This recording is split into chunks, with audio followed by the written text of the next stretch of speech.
Ladies and gentlemen, welcome to the Midas Vibe podcast. Midas Vibes. Midas Vibes podcast. This is a very new podcast. As you can tell, we still don't know the name of it. But hopefully moving forward, this is going to be a very entertaining podcast in which myself, James Cox, and my co-host, Simon Tucker, talk through music, popular culture, and anything that kind of strikes us as interesting. Now, why should you, the audience member, care? Simon, it's over to you. Well, I personally don't think you should care, but Who are you, Simon? Like, why should people listen to you? I am someone who is deeply moved by music. No, I write music. I write songs. You'd never have heard any of them. You've been doing it for a long time. I've been doing it for a long time. Yes. Yeah. Yes. And so have I, and you will not have heard anything I've done either. But no, I think the kind of thing we're going to try and give is the fact that, you know, I'm kind of in film and video. We're both in music to varying degrees of success.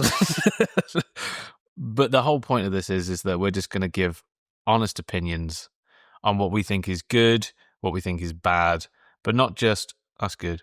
Hopefully, we'll be able to delve a little bit more into why things are good and bad. And that being said, the look of this podcast, if you're just watching it on YouTube, hopefully we'll have it in various locations, Apple Podcast, all that stuff. But if you're watching on YouTube, don't get used to the way this looks and sounds, because it's going to change hopefully in the near future.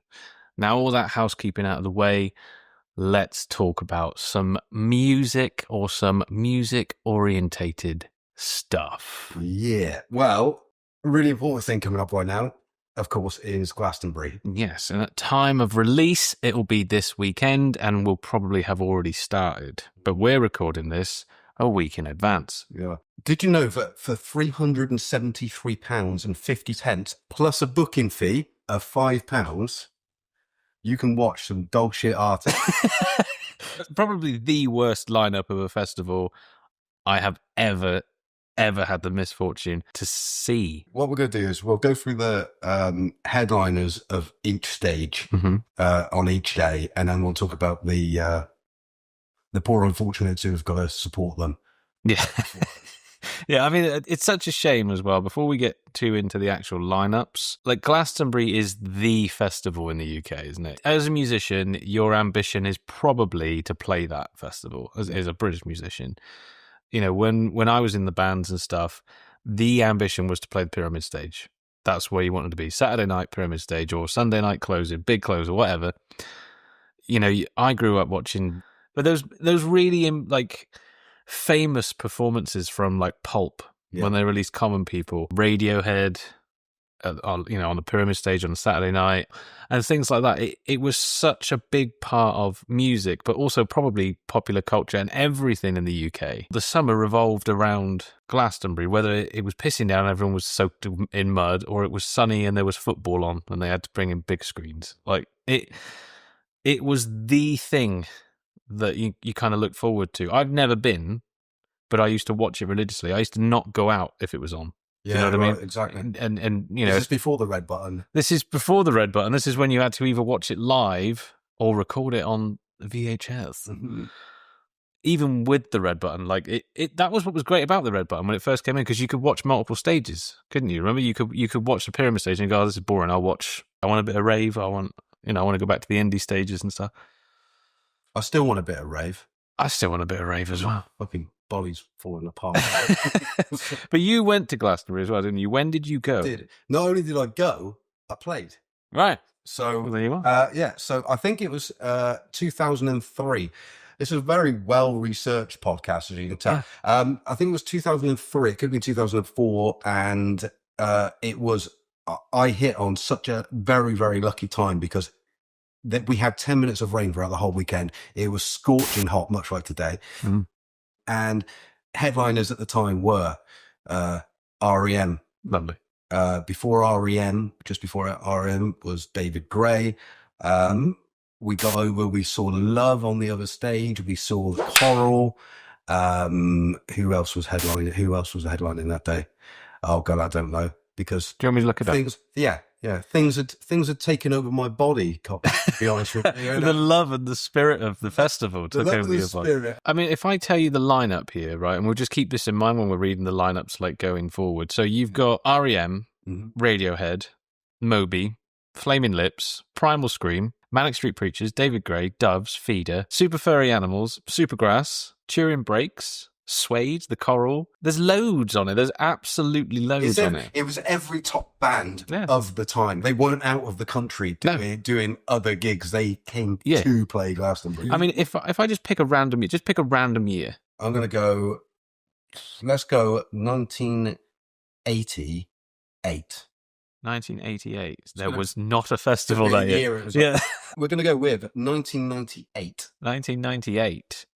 You would have been able to go and see acts included Blur, Primal Scream, Robbie Williams, Tori Amos, Bob Dylan, Ronnie Size, and the Chemical Brothers. And keep this in mind, attendance 100,500. Ticket cost, can you guess what it was?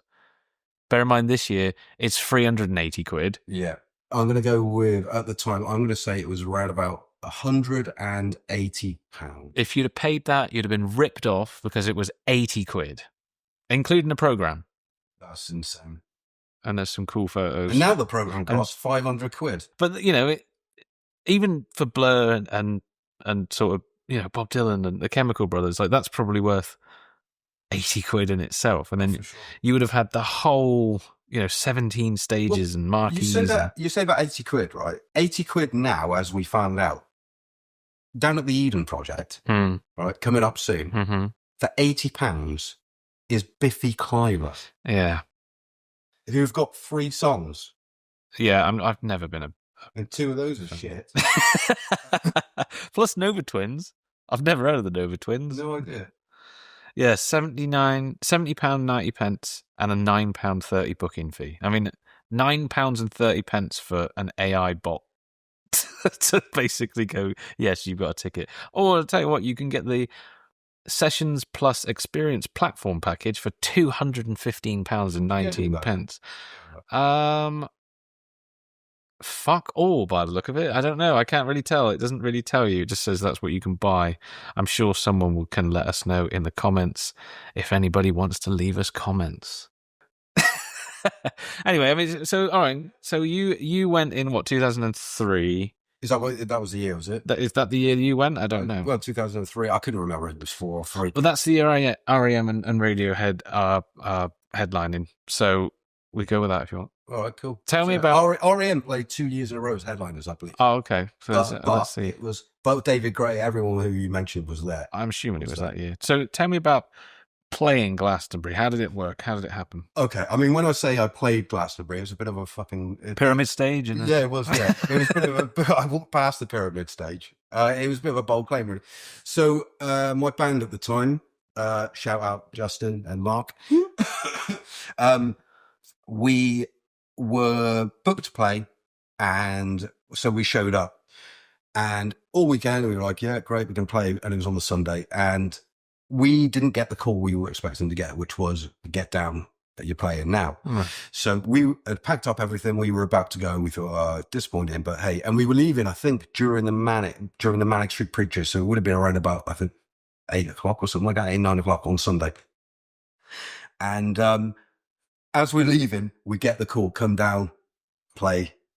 Brilliant. We get down to the place that we're playing, and find out, we get up and say we set all the gear up, and we set the gear up, by the way, because you have roadies. So we get there, we start playing a set which we'd obviously prepared for this time, and it was only like a 10-song set. And we start playing, we're thinking this is awesome. And then 3 songs in, the person who's running the stage comes over and goes, this is supposed to be more of like a jam tent. Oh. And by jam tent, I mean there was a screeching woman who like got on and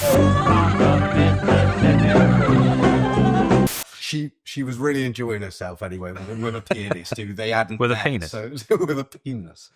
And after being told get off stage, we sort of went, okay, well we'll jam. So we jammed with a few people. People got up and they played and all that kind of thing. Our crowd, right? Our audience were, I would say we were somewhere between 5 and 20 people, like at varying times. That's not bad. And all at varying states of drug use as well. They had really low tables. There was someone crouched over a table, like fucked. There was someone trying to wake that guy up. There were 2 people who were sort of like high and cuddling. So basically, after we'd played Glastonbury, I looked amazing as well. I had an amazing tan from that. I had a pink shirt on, pink open. Yeah, well, which was the style at the time. Yeah, I got the shirt upstairs. Well, I can't get it. It was a disappointing end to a very, very, very, very good Glastonbury. So yeah, I've played Glastonbury and I've watched some bands at Glastonbury. So it kind of plays. Kind of played. But you've been there at least, and I haven't, so that at least you've got some kind of insight that I can't get. The thing with Glastonbury is you could literally go there and not see any bands. And I think this year is something that most people will do. Yeah, it's not great, is it? I mean, so you know that band you were slagging off a minute ago, which was Biffy Clyro. They're on. They're on. No, fuck them. I hate them. Oh yeah. I don't hate them. I never got into them. There's just never. There's everyone around me, because they're sort of my era, if you know what I mean, like coming up.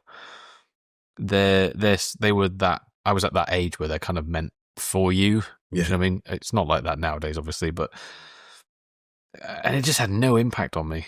It just wasn't. You know, and they kind of should have been, probably, because they're like aggressive, like rocky kind of music, aren't they? And that was my thing, but it just no impact on me whatsoever. I love Wolves of Winter. I saw him play Wolves of Winter at I think it's Transmit on TV, and that, I've got to say, that did blow me away. Right. So whether they're a good festival band or not, I don't know, but they seem to be. So yeah, I mean that's your support headliner. On Friday night, supporting the 1975. Yeah. Again, there's 1 or 2 songs for me from them, but not really my thing. But I know you quite like them. I quite like them. I think is it Tim Healy, the lead singer, or was that his dad? I can't remember, the guy from Out Venus and Pat, wasn't he? Yeah, is that him? Yeah, I think so. And Denise Walsh's mum. Is it? Yeah. Is it really? Yeah. He's Matty Healy. Yeah, Matty Healy is someone who thinks a lot of himself, and probably should. He's a talented dude, but he wants to come across as a normal guy. Right. Doesn't particularly care what people think. But we'll say stuff and do stuff to shock. But it's about a shock. It just misses the mark every single time. Yeah, I get you. So it's like a counter virtue signal where it's like, instead of being all virtuous and gracious, he's like, I'm going to be shocking for the sake of it. Yeah, it's just like, I just don't. So yeah, so him as a person, I do not like. Do you get the feeling that I might be a bit jealous? No, talented guy, good band. I think anyone who uses the opening line of has probably fucked in a car doing heroin. Yeah. I mean that is. That's probably the one of the 2 or 3 songs of theirs I really like. Is that what's that called again? I'm not that big a fan of him. Can you tell? I'll put it on when we're talking. But that song, yeah, that's I like that song. It's good. I like the a couple off their last album and stuff like that. And again, they're another really good live band. The drummer is phenomenal. He's definitely one of my favorite live drummers. Don't remember his name either. He remembers the drummer's name. But yeah, as a headliner, I'm really quite surprised that they have been pushed Friday night as well to that point. Yeah, I don't. I think they're bigger than Friday night, aren't they? I mean, it's weird, isn't it? The way that Glastonbury is shaped up now. Yeah. It's just, they don't really seem like a Friday night headliner. It's not, I don't know. I don't think they seem like a headliner at all. No. They are, it's weird. probably You big are enough. sort of right. Yeah, they are big enough. I'm sure like 150,000 people are going to go and watch them. 200,000 probably. I mean, the attendance is over 250,000 now. So I think how much Is that what it is? I think so. Is it? But yeah, as a headliner, no. But as a good live band, they are. Well, they're better than good. They're better than good. Yeah. Do you want me to do the rest of the day on the pyramid stage? Because there's only a few acts, to be honest. I mean, you've got Alanis Morissette. Was on before Biffy Clyro. Is it Clyro or Cairo? It's spelt Clyro, but I've never heard anyone say Clyro. It's always been Cairo. I think yes, sure now. All right, fair enough. Alanis Morissette. Haven't heard or seen anything from her since the 90s. Since the second album, the album after Jagged Little Pill. That was, but I'm sure she's good and a mum. Yeah. Nah. I mean, she was never bad, was she? I would say. I mean, she used to gather some amazing musicians, so I imagine they'll be on an equal par. But you did have her drummer was Taylor Hawkins, and her bassist, well, for the album at least, for Jagged Little Pill was Flea. So I'm sure it'll be a great show, but it's almost like it's a remembrance show, isn't it? It should be Sunday, shouldn't it? Yeah, but she should be on early Saturday or early Sunday. She could have taken the Legend stage. Yeah. I suppose, or something. So before her, TBA. So at time of recording, TBA. I've heard a rumor about TBA. Okay. What time is that? 5 o'clock? That's 5 o'clock on Friday. I've heard a rumor, and whether this is true or not, because it's just a rumor. So that there's a possibility it's Radiohead, but doing a slightly different set than they normally would. But then I think that's such a weird time to play if it is them. I'm not sure. Yeah. 5 o'clock on a Friday. Yeah.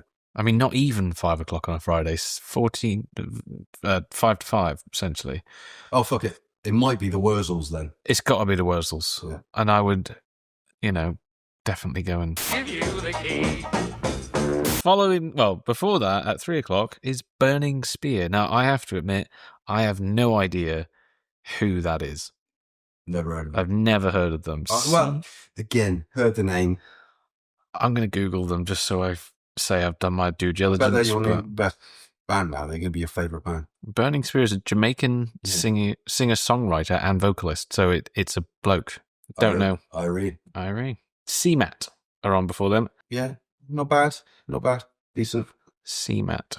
Definitely they got the right slot. I don't think I know them, but it's one of those you play the song. But then, really shockingly for me, right, starting the festival off, unless there's a Thursday night act that they're not announcing, or maybe on a different stage, Pyramid Stage, I don't think opens on a Thursday night. Supergrass. I would pay. In fact, there's a festival down in Cornwall with Supergrass headlining. So far out of all the bands that you mentioned, they're the ones that I would pay the most to go and see. And I can't believe they're not higher on the bill. Because it's Friday as well. Like, people will be at work. You know what I mean? I would watch Supergrass. I don't think I would watch, I wouldn't get excited about watching anybody else. I might watch 1979 because it's the Friday night headliner. Is that a new band? What? Did I say it again? 1975, you know what I mean. Stupid name anyway. So yeah, Supergrass. They're a bit of a Pyramid Stage legend as well. Is it Pyramid Stage they played that year and it was all kicking off? Oh, that was I think that was 94. They did that Kinks cover. Yeah. Is that the one? Yeah, and it's a brilliant set. It's absolutely phenomenal. And what's that year where it's absolutely pissing down? Is that Supergrass as well? It's absolutely downpouring. Oh, I can't remember. I'm pretty certain they played in a downpour. Maybe that was Mannix. Mannix did play in a downpour for sure one year. I'm pretty certain it was Supergrass as well. But it's just in 12. I mean, it doesn't. Their music doesn't suit midday on a Friday. To me, maybe you were just old fuckers, mate. You mean once we get excited about like a band that haven't recorded anything? Literally, yeah. For yonks. Although I really like Gaz Coombs' solo stuff as well. I mean, we probably worth doing a podcast on Supergrass / Gaz Coombs solo stuff. We'll get him on. Yeah, I'll get him on. Give him a shout. I'm gonna call him now. No. It'd be a bit bad, wouldn't it? Yeah, probably. Right. So, all right, that's Friday pyramid stage. Do you want to do the other stage? I'm not sure. That just made me want to throw up, but yeah. The other stage is weird as well. It doesn't make any sense. That makes no fucking sense. So, okay, headliner. Going for a support. Support first. Guess who it is on the other stage. Guess who it. You will never guess who this is, and they're on at 8:30 to 9:30. Okay. Brian Wilson. No, you will never guess this. Madness. No, I don't. Oh, you're right. I know. I'm guessing. Busta Rhymes. Now that's decent. Exactly. That's decent. On a Friday night on the other stage. So that's while who's on before 1975. On the pyramid stage, it's Biffy Clyro. Oh, Clyro. so Biffy versus Busta's Busta gonna win. Rhymes. Busta's gonna win. Battle of the Bees. What about the headliner Loyle Carner? No, Khan. No coward. No. Last night, Mr. Governor, my toilet was broken into. Known professionally as Loyle Carner. No. Hip hop musician. No. Sorry. Won the 2017 Sorry, rap fans. Sorry, rap fan. Why is Busta Rhymes must be literally getting on a plane and buggering off that night to do another gig somewhere else. Yeah. Sorry, Benjamin. Yeah. At 6:45, you've got Gracie Abrams. Honestly, this is so weird, this lineup. So you got This Gracie. is £373 Yes. 50 pence worth of. Well, guess who's on before Gracie Abrams on Friday at 5:15? Go on. Franz Ferdinand. And then you've got before them Wet Leg, Yeah. and then before that Inhaler, and then Brizzle Kicks. Oh, before that. Again, I can name one song. Yeah, I think it's I don't called. know. I'm not really up for any of that apart from Franz Ferdinand and Busta Rhymes. Let's start from the beginning of the day rather than the headliner for Saturday, because Saturday's the big day, isn't it? Saturday is like the day. It's the first day where everyone is all there. Because, some people will go late on a Friday night. We'll miss the first couple of acts. So, kicking you off at midday, Kaiser Chiefs.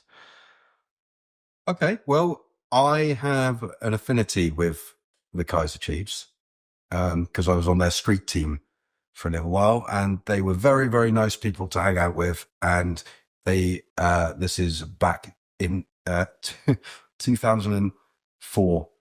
2004. So yeah, just before I Predict a Riot came out. Right.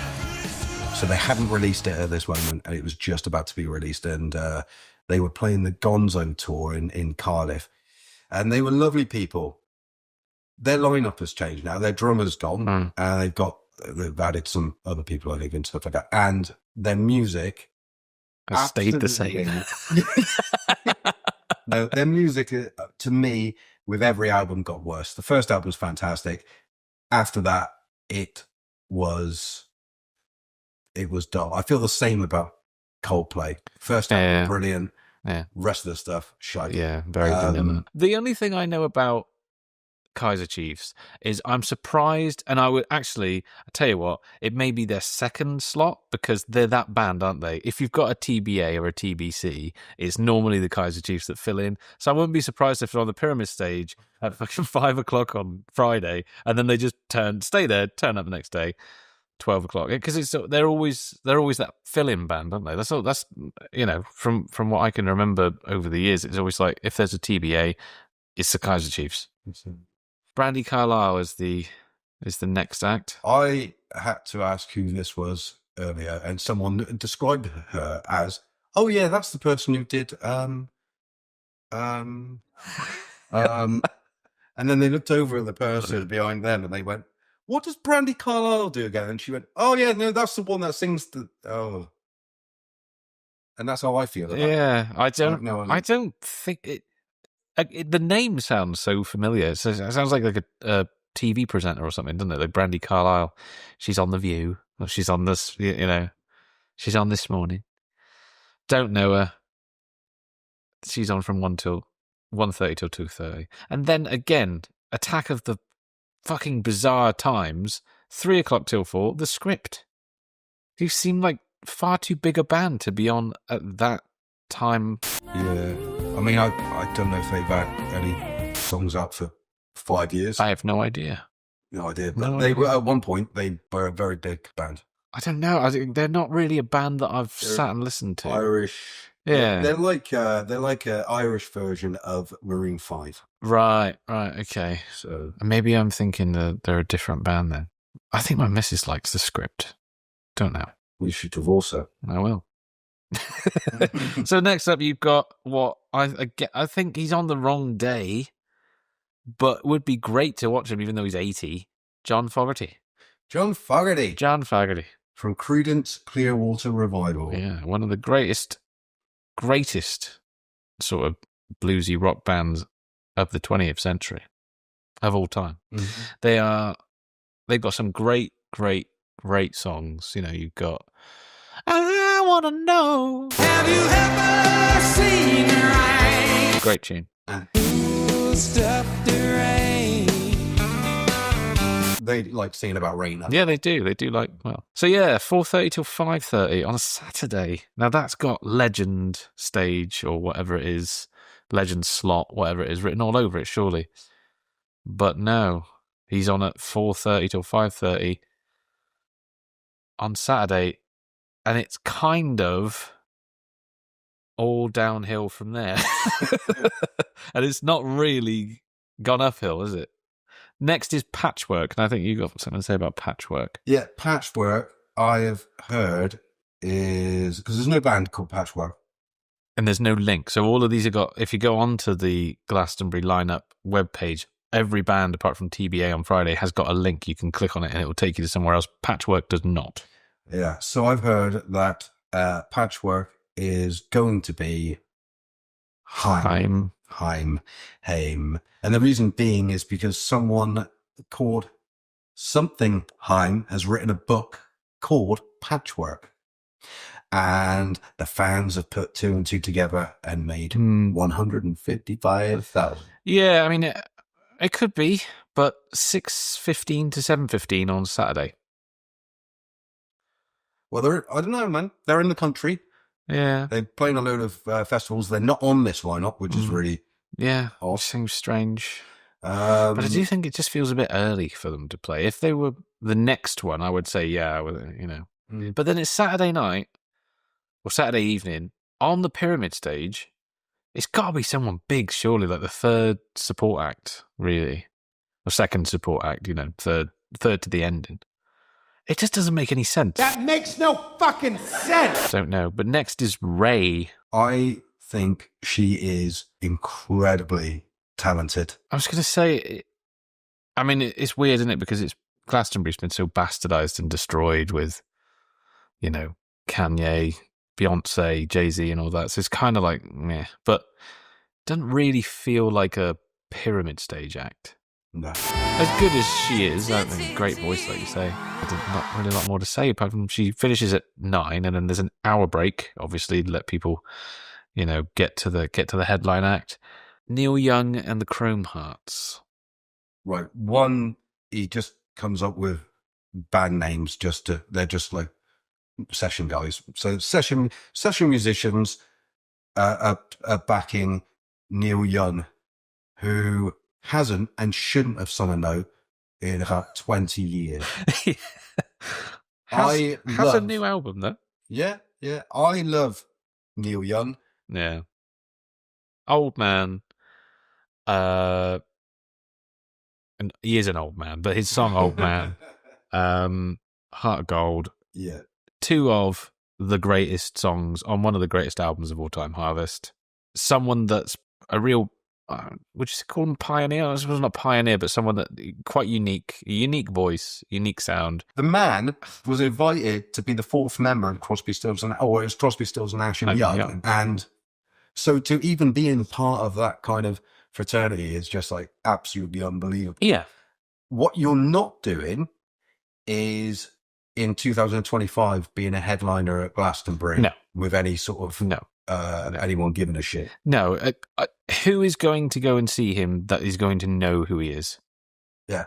It's going to be people, you know. It will be, and I know it's a bit cliche, but it will be aging hippies. Yeah, that's the only, and maybe that that's why they've done it on Saturday, like as if to go like it's still a hippie fest, but it's just man, take it. oh man. His If he- MTV I bet- Unplugged was bad enough. I bet he doesn't play the hits.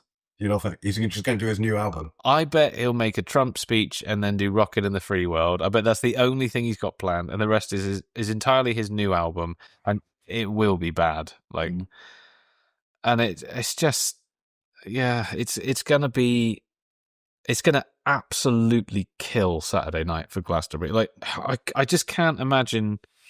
It's an aging festival, Glastonbury. I think it's fair to say that the last few years, if you've watched any of the coverage, you see what used to be kids. You know what I mean? If you just go on YouTube and watch like 90s coverage, it's just kids, isn't it? It's just, not even 20-year-olds, jumping around, getting off the roads, having a great time. You watch sort of, especially after COVID, it's just old people. Yeah. It's just old people. And they're obviously catering for that older crowd, because who the fuck is 20 and is going to be excited to see Neil Young? I mean, I would go and see him if he was on in the John Fogerty sort of time and there was nobody else that was any good on. You'd go, oh, fuck it, cliche, let's go and watch it for the jolly. But like, what a terrible, terrible Saturday night headliner. It's awful. Absolute terrible. And let's see what it's contending with over on the other stage. Alice Rose kicks it off at 11:30. Who? Alice Rose? LSE Rose? No, don't know. Never heard of her. I'm afraid to say. Never. Well, I'm not afraid to say. I have no idea she is. Not for me. Clearly not my, not aimed at me and you. But next up is Good Neighbours. They were that band with two of them in. Called Good Neighbours. They're a rock duo. Yeah, but isn't that who Slaves were? It does look like them. No, Ollie Fox and Slaves have had to change their name. Yeah. So I think that's who it is. And I'm pretty certain I've seen a couple of their tunes and thought they were good. So if that is formerly Slaves, I will Google that. Former name, The Good Life. No, that's not right. That's a sitcom. Are you sure it's not? What's Slaves called now? Slaves, new band name. New band name. There we go. Soft Play. Soft Play. Next up is Babe Badooby. Beaver. Yeah, getting loads of press. Again, not aimed at us, mate. No. Yeah. Next up, the one and only Weezer. I like Weezer. No, sorry. Hang on, let's get that. I liked Weezer. I liked Weezer, yeah.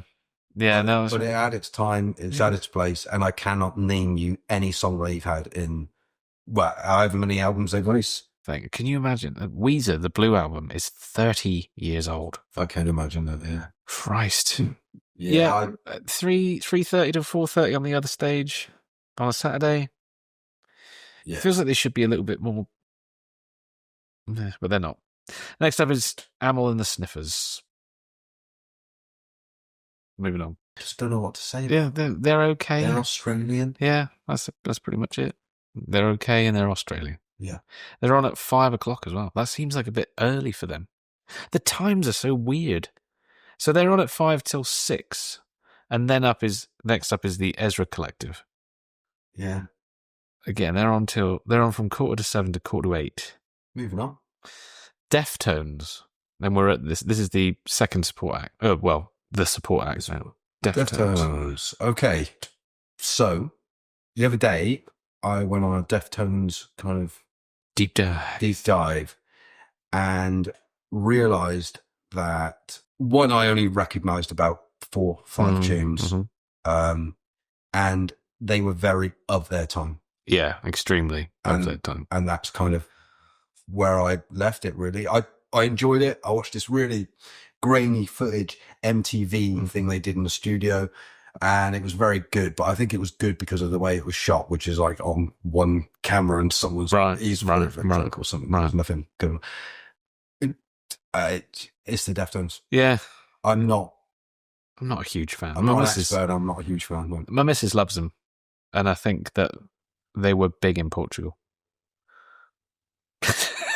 I remember them being big. Again, it's one of those. I think they're slightly before my time, like ever so slightly before my time. They were still big when I was a kid, and it just never really spoke to me that much. But I understand that they are quite a big band. They're probably on the right day, the right time. Although Charli XCX is the headliner. I don't know what to say. I mean, it's weird to have the Deftones and then that you've gathered a load of rock fans together to listen to a dance act at the end of the night. Yeah, just weird. I mean, it just goes off on weird. Weezer and then Amyl and the Sniffers and then Ezra Collective is a weird one for me, and then Deftones and then Charli XCX. Is this the other stage? Yeah, this is the other stage. Right, yeah, but that's Saturday on the other stage. Again, nobody there that's like really screaming out. I would go and see Weezer because I love Weezer, but they're on at the kind of right time. I know if there was a great headliner, you'd be like, yeah, we'll go see Weezer because later on. Straight after, you'd be able to suck yourself up with some cocoa. Yeah, lovely. Yeah. Lovely. Only 4 o'clock. So, Pyramid Stage on the Sunday. I am about to puke, aren't I? I know who's headlining this. Well, so we kick off at 11:15 with the Selector. Now, bear in mind, Sunday is always the sort of cliche Legends Day, isn't it? You've had everyone from Paul McCartney to Dolly. Yeah, that's their day, isn't it? It's the whole you can watch them with your gran day. Not that you go to Glastonbury with your gran. So you've got the Selector kicking off. Now, I don't mind the Selector's one song that I know. And I used to be into two-tone when I was younger, but they're on for 45 minutes. I didn't realise they had that long a set. Next up is Celeste. Don't know who that is. Is that's not half of Daphne and Celeste? She's gone solo? 'Cause I'd like to throw a bottle of piss at her. That was pretty exciting, actually. Celeste, sorry, don't know who Celeste is. Next up, 2 o'clock till 3 o'clock on Sunday afternoon. And keep this in mind for who comes after them is the Libertines. Right, so cool. That's a band who, despite being together for 30 years, still can't play together. I got a soft spot for the Libertines because I really loved them. I really loved their studio work when I was younger. Time for Heroes is a great track. Absolutely brilliant song. Boys in the Band. Boys in the Band's a great, great song. Really good performance on Jules, I think. Again, I really like. I've seen them live and they were just shit. They were just dog shit. They just weren't good. And I watched them, when they did their comeback tour a few years ago when they first got back together. Yeah, and it was just, you had to go and see it just because it was the, nostalgia thing, and it wasn't great, but I was happy that I saw them. Yeah. I think like for a beard up night and like you've got the boys, and you've got the boys in the band, I think you'd probably have a good night there, and you would think anything was good, really. Yeah, you get some substance in you, and you'd be away with the fairies. You'd love it. But 2 o'clock till 3 o'clock on a Sunday. I'm thinking that they've got gig commitments the night before. I'm thinking they've probably got a dealer they've got to meet. Maybe not. Yeah. 3:45 Sunday afternoon. We've just watched the Libertines. Now we can settle in for some Rod Stewart. So he's got the Legends slot, has he? We've pretty much got Legends the whole day. Like, it's just old people now. This is gonna be a surprise to me then, because I was under the impression he was headlining on that day. So that's actually quite he's on. To be fair to him, he's on from 4:45 till 5:15. So he's got one of the longer sets, I think. Definitely on that day. Listen, at the end of the day, the last song was going to be Sailing, and it's gonna. I was going to say go off. It ain't going off. No. People might sway from side to side for a little while, but yeah. They'll probably. I can imagine that there's going to be a lot of like the band like hooking on. Just get on the hook and just sit on that, and to let him just walk around the stage going, "Come on, come on!" It's like just before he puts a cape on, full. Yeah. Whenever I think of Rod Stewart, I just think of the South Park episode. What? Anyway. I was thinking of Wurzel Gully. Do you like cups of tea and slices of cake? Okay, so Rod closes out at 5:15.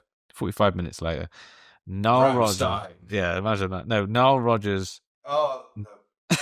Ah! So you've got an hour of.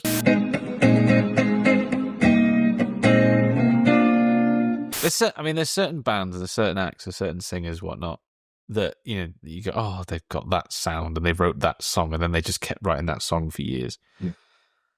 He wrote that riff, and it that's it. His entire career, ding, ding, ding, ding, ding. I mean, fair play to the man. He's made an absolute fortune out of ding, ding. It's unbelievable. Ding. It's unbelievable. People hire him Yeah, to play ding. those ding, 4 chords that he ding, knows. Yeah.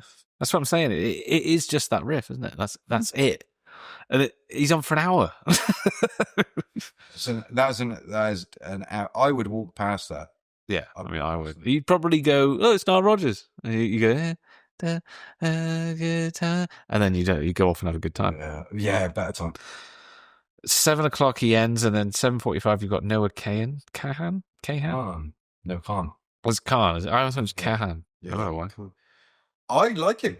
I think he's all right as a kind of Radio 1 lovey. He did a song recently with Sam Fender, and that was all right. Didn't think it would work, but it did, and he's all right. Would I go and see him? No. Yeah. Not a chance. Just bear in mind, Ray is on Saturday night, and then it's Neil Young.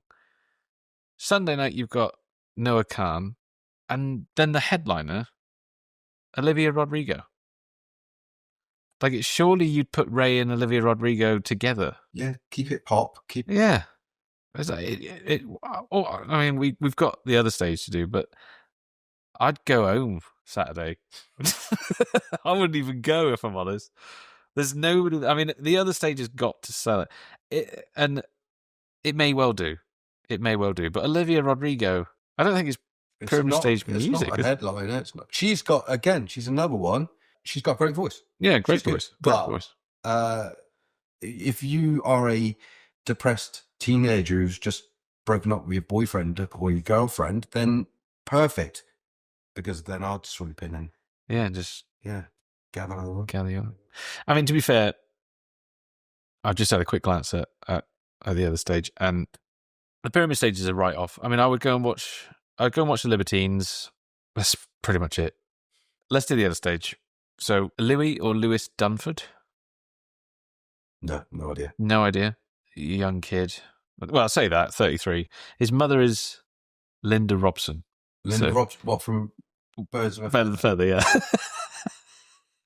Well, no wonder he's mega famous with Nadine Sahar.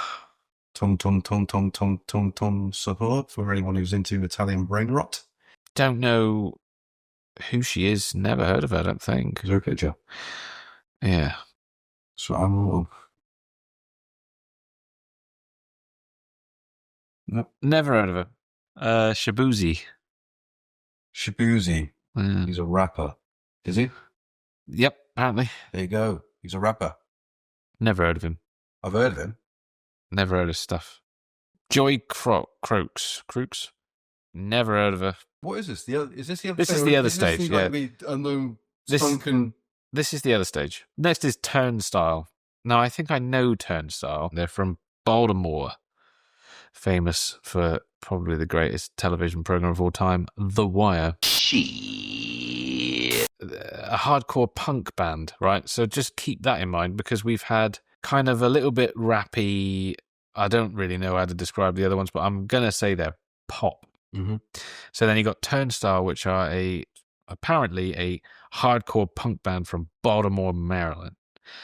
From Turnstile, we finish at 5:30, 6 o'clock. The other stage, Sunday afternoon, Snow Patrol. Now, I love early Snow Patrol. Mm-hmm. Like, their first 2 or 3 albums are really good. Songs for Polar Bears.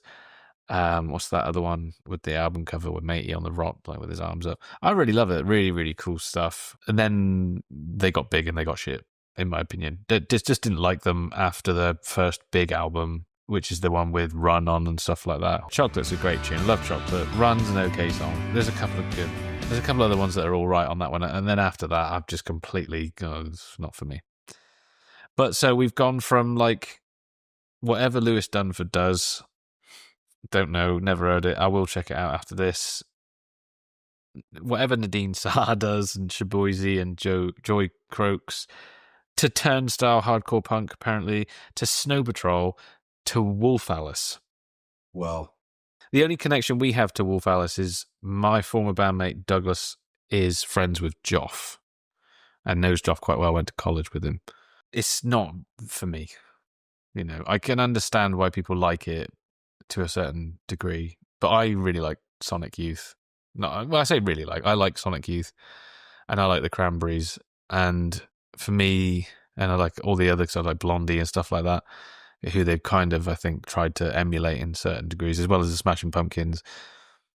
I like the bands that they are aspiring to be more than anything that they've done, but there's a couple of riffs that I thought have been good over the years, and you know, I'm not going to slag them off because I've not listened to more than whatever tune that you've probably showed me from them. 7:45 to 8:45 seems too early for Wolf Alice. It also seems too long for them to be on. An hour. Yeah, 15 minutes would be. Yeah, especially given the headliner. So this is Sunday night. We've had whoever's been on before, Turnstile, and then Turnstile, and then we're going to switch it to Snow Patrol, and then we're going to go to Wolf Alice, and then finally, the Prodigy. That's a spot I did not know. I didn't know they were headlining. Neither did I. Didn't know they were going to be there this year. Not really the pull that they once were for obvious reasons. I wonder if they'll continue for the rest of their lives doing their tribute to Keith. I think they kind of have to, don't they? Because if you think of, I don't know about you, but if I think about the Prodigy, I think of Keith. Yeah. Which isn't necessarily fair, because the other members are there just as long. Well, they're all, you know, the three of them. They weren't for the first however many albums. He didn't do anything. It was when he started singing that he became. Yeah. And then I think they became the Prodigy. I mean, it's. I was too young to be there at the beginning, but it kind of, you know, listen to their back catalogue. They didn't really get big until Firestarter, did they? I mean, you tell me. They're huge. They had Outer Space, didn't they? Which was phenomenal. Yeah, and that was, I think, was that Charlie Says it's called, isn't it? Charlie says, always tell your mummy before you go off somewhere. And stuff like that. And they were big on the rave scene and things like that. So they were big to that, but then, they became very commercial and stuff like that even though Charlie came out of the charts, stuff like that, it wasn't the Firestarter Prodigy. No. I mean, I remember, I'm probably rose-tinted glasses and not remembering it correctly because I was quite young, but I kind of remember them releasing Firestarter and seeing the music video for the first time on Top of the Pops. Mm-hmm. And that must have been 94, 96 maybe? 96. Released on the 18th of March, 1996 on XL. So that is, I mean, there are obviously another, 1, 2, 3, 4, 5, 6, 7 plus stages. There's fucking loads of stages.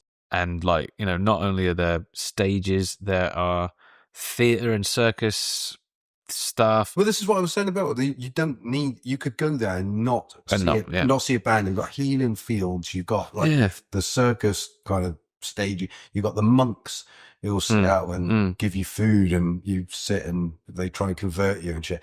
And then you go, bye, I'm off to do drugs now. And you literally could stay away from all the music and have a brilliant time. And like we said earlier, I think this year is the year that you do that. You would do it, but I don't know if I would pay that money to do that. I could go. There's some nice fields around here. Yeah, take the family. And I'm sure if we were to go through the smaller stages, we would probably find those things that me and you would go to. The Avalon stage is one of those that can be good sometimes. Randomly on the Friday night, I didn't even know they were still going. The Fratellis. Okay, yeah. Didn't even know they were still going. Yeah, they released an album a couple of years ago, which had some really good tracks on. Going through that day, it kicks off with Beans on Toast. I think I kind of recognize that name, Beans on Toast. Then you've got Rumba de Budas, Paris Paloma, then Ash. That'd be good. Ola Gartland, Magic Numbers. Nice. TerraVision, and then... Oh, shit, TerraVision. Yeah, and then the Fratellis. Saturday night, here we go. Fulu, don't know them. Bess Atwell, No idea. Stephen Wilson Jr., No idea. Jamie Cullum. Jamie Cullum? Yeah. Cullum, yeah. The Amy Winehouse Band. Jade Bird. Don't know those. Rachel Kananarari. Tom Walker, and then Hardfi. I would watch Hardfi. Okay. I like Hardfi. Alabama 3 headlining on Sunday. Supporting acts from Bears Den. Don't know them. Sam Ryder. That's it, really. It's an absolute rip-off at 380 quid. Yeah. Well, we've exhausted that, haven't we? I think so. I think we've probably gone as far as we can go for this episode 1. Yeah. I think we've overstayed our welcome. Probably. Yeah. Probably. And so, on that note, thank you very much for listening or watching and listening. If you'd like to follow more, you can subscribe to my channel, which is where this podcast will be situated on YouTube. Simon, your channel is... This opinion is mine, not yours. Check it out. Like, subscribe to Simon's channel, subscribe to this channel. If you're listening on Spotify and whatnot, I don't even know how that works anymore. Haven't been on there for ages. But do all the subscribe stuff wherever you're hearing this. And we will be back in a week or so with episode 2.